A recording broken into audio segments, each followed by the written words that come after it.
down, I know you got me, baby. Halo guys, welcome back to my YouTube channel. As always, I'm here. I want to answer all of questions in Aswaja books. Stay tuned ya guys. The first question is,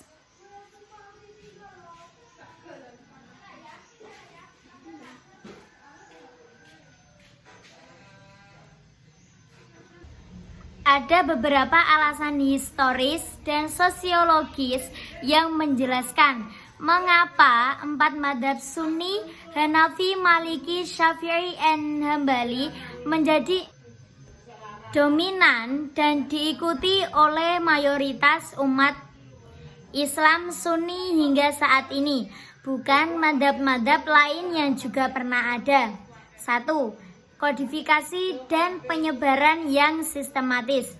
Para imam pendiri mazhab-mazhab ini memiliki murid-murid yang sangat banyak dan setia. Murid-murid inilah yang kemudian menyebarkan ajaran dan metodologi mazhab mereka secara sistematis ke berbagai penjuru dunia Islam.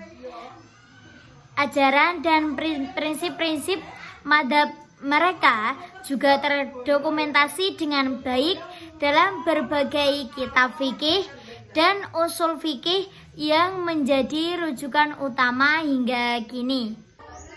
Yang kedua, dukungan kekuasaan dan institusi. Dalam sejarah Islam, beberapa dinasti dan kerajaan secara resmi mengadopsi salah satu dari empat mazhab ini sebagai mazhab negara atau mazhab yang dianut oleh mayoritas penduduknya. Dukungan kekuasaan ini memfasilitasi penyebaran dan penerimaan mazhab tersebut secara luas. Contohnya, mazhab Hanafi pernah menjadi mazhab resmi kekhalifahan Abbasiyah dan Utsmaniyah. Lalu lembaga-lembaga pendidikan dan pengadilan pada masa itu juga banyak yang didirikan berdasarkan salah satu dari empat mazhab ini, sehingga melanggengkan tradisi keilmuan dan praktek hukum sesuai dengan mazhab tersebut. Yang ketiga, penerimaan dan konsensus ulama. Seiring dengan berjalannya waktu, terjadi semacam konsensus atau ijma, sukuti atau diamnya mayoritas ulama yang berwenang terhadap keabsahan dan keilmuan empat mazhab ini. Para ulama dari berbagai generasi mengakui keilmuan dan ketelitian para imam pendiri serta metodologi yang mereka gunakan. Lalu karya-karya ulama dari empat mazhab ini terus dipelajari, dikembangkan, dan dijadikan rujukan oleh generasi-generasi selanjutnya, sehingga tradisi keilmuan mereka tetap hidup dan relevan. Yang keempat, keterlanjutan tradisi keilmuan. Empat mazhab ini memiliki silsilah keilmuan atau sanad yang jelas dan terhubung hingga para imam pendiri dan bahkan hingga nasabnya itu para sahabat-sahabat Nabi. Kejelasan sanad ini memberikan kepercayaan terhadap validitas ilmu yang mereka wariskan. Tradisi keilmuan dalam empat mazhab ini juga terus dijaga dan dikembangkan melalui sistem pengajaran, penulisan kitab, dan diskusi ilmiah yang berkelanjutan.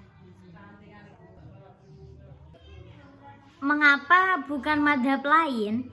Meskipun ada banyak mazhab lain yang pernah muncul dalam sejarah Islam, seperti mazhab Dhohiri, mazhab Laisi, mazhab Auza'i, dan lain-lain, beberapa faktor yang menyebabkan mazhab-mazhab ini tidak bertahan atau tidak mendapatkan pengikut sebanyak 4 mazhab utama, yaitu kurangnya kodifikasi dan penyebaran.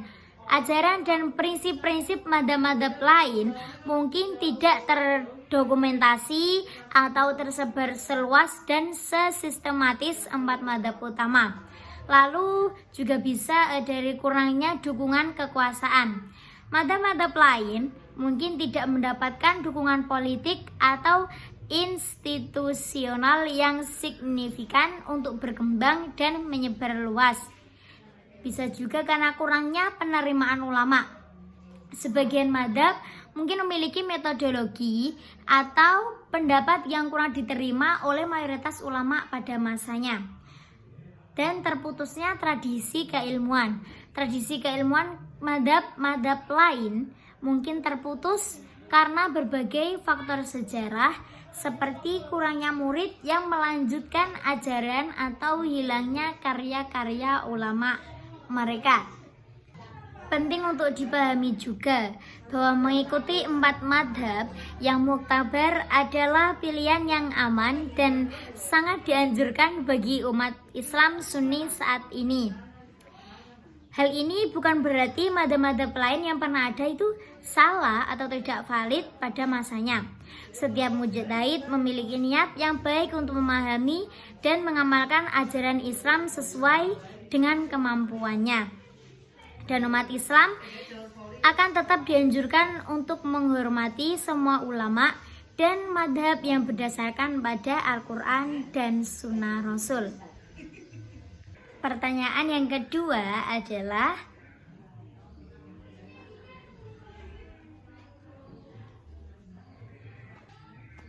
berikut adalah sumber-sumber hukum menurut 4 madhab Sunni yang utama.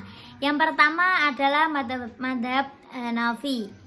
Dari sumbernya Al-Quran, sumber hukum utama dan pertama. Yang kedua menggunakan As-Sunnah, sumber hukum kedua setelah Al-Quran. Lalu yang ketiga menggunakan Atsor Sahabat atau pendapat sahabat. Jika tidak ditemukan hukum pada Al-Quran dan Sunnah, mereka merujuk pada pendapat para sahabat Nabi Muhammad. Lalu ijma atau konsensus ulama, kesepakatan para ulama pada suatu masa setelah wafatnya Nabi Muhammad. Lalu melalui qiyas atau analogi, menerapkan hukum yang sudah ada dalam Al-Quran dan Sunnah pada kasus baru yang memiliki kesamaan ilat atau alasan hukum. Mereka menggunakan qiyas dengan sangat hati-hati. Lalu menggunakan istihsan atau preferensi hukum, meninggalkan hukum yang dihasilkan oleh qiyas karena adanya dalil lain yang lebih kuat atau karena pertimbangan permaslahatan dan kebaikan. Yang kedua adalah madhab Maliki, bersumber pada Al-Quran, yaitu sumber hukum utama dan yang pasti yang pertama. Yang kedua As-Sunnah, hadis, sumber hukum kedua setelah Al-Quran. Mereka sangat menghargai hadis, terutama hadis mutawatir. Yang ketiga amal ahli Madinah atau praktek penduduk Madinah, perbuatan dan tradisi yang secara turun-temurun dilakukan oleh penduduk Madinah pada masa awal Islam dianggap sebagai sumber hukum karena diyakini perlakuan mereka itu mencerminkan sunnah Nabi yang masih terjaga. Ini adalah ciri khas madhab Maliki. Lalu melalui ijma atau konsensus ulama Madinah, kesepakatan ulama Madinah pada suatu masalah. Lalu bisa juga menggunakan qiyas atau analogi. Lalu istihsan, maslahah mursalah, menetapkan hukum berdasarkan pertimbangan kemaslahatan umum yang secara spesifik yang tidak secara spesifik diperintahkan atau dilarang oleh syariat, namun sesuai dengan ruh ajaran Islam. Lalu sadu dar'i, menutup celah kerusakan, mencegah perbuatan yang secara lahiriah mubah tetapi dapat mengarah kepada pendapat yang haram. Lalu qaulu sahabi, pendapat sahabat. Pendapat sahabat Nabi yang tidak bertentangan dengan sumber lain dapat dijadikan pertimbangan.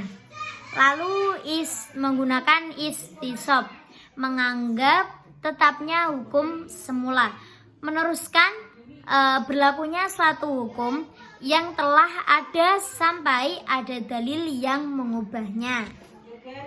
Yang ketiga adalah madhab Syafi'i, seperti madhab yang sebelumnya, yaitu Al-Quran dan Sunnah menjadi sumber hukum yang pertama dan yang kedua.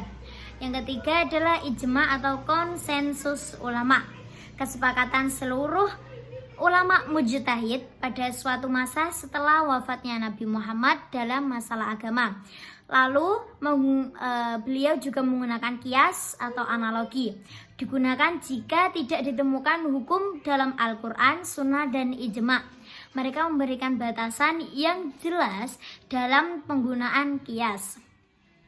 Lalu beliau juga menggunakan istisab atau menganggap tetapnya hukum semula, meneruskan berlakunya suatu hukum yang telah ada sampai ada dalil yang mengubahnya. Imam Syafi'i tidak mengakui istisan dan maslahah mursalah sebagai sumber hukum yang berdiri sendiri.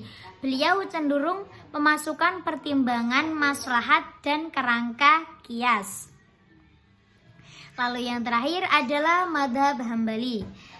Seperti yang lainnya juga, madhab Hambali menggunakan Al-Quran dan Sunnah menjadi sumber hukum yang pertama dan yang kedua.